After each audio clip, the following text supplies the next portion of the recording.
Hi, Robotics Boy here, and today I'm going to be talking about my Elegoo 3D printer.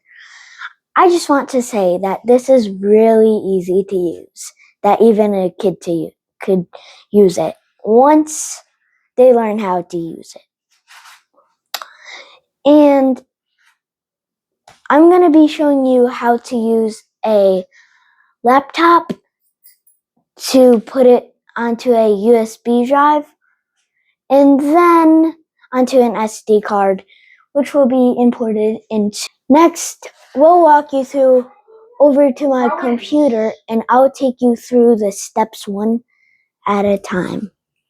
Robotics Boy, and in this video, I'm going to be showing you how to put a print onto your bed, not literally, in the app Elegoo. You want to go into Files, open Files from this.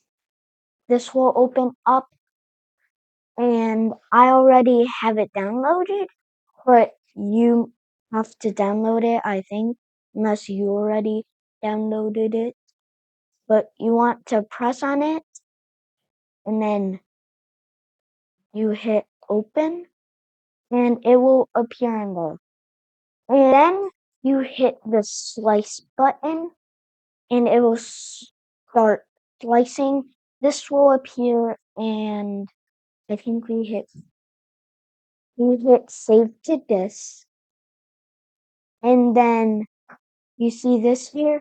Want to see it G-code,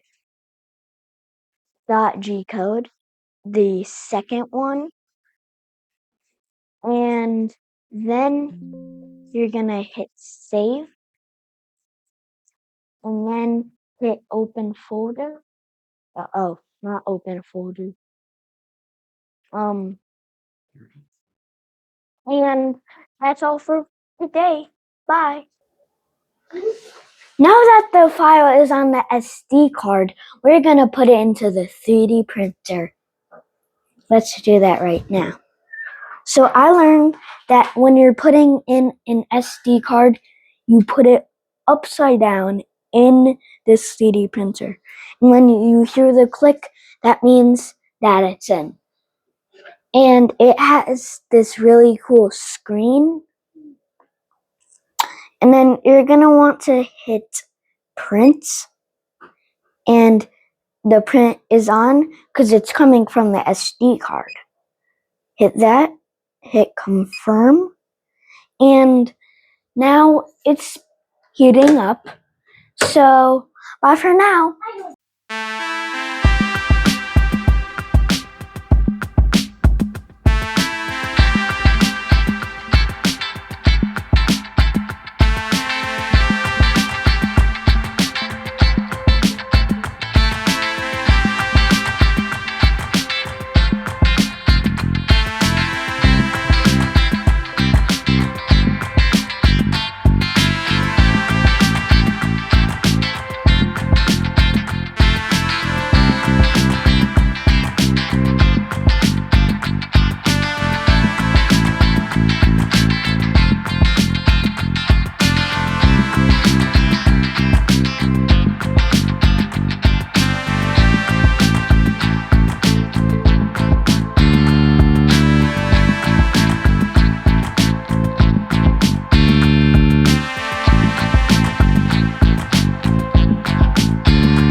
So it's really cool. You can just take this off, take all the bits off, and then bend it. And it's really cool. Oh my gosh. And this is how it works. So technically you push down on it, but first you kind of have to separate the jaws. Okay, how am I? There you go. You just press down and it chomps. Chompy. chompy. It's chomping. And bye for now.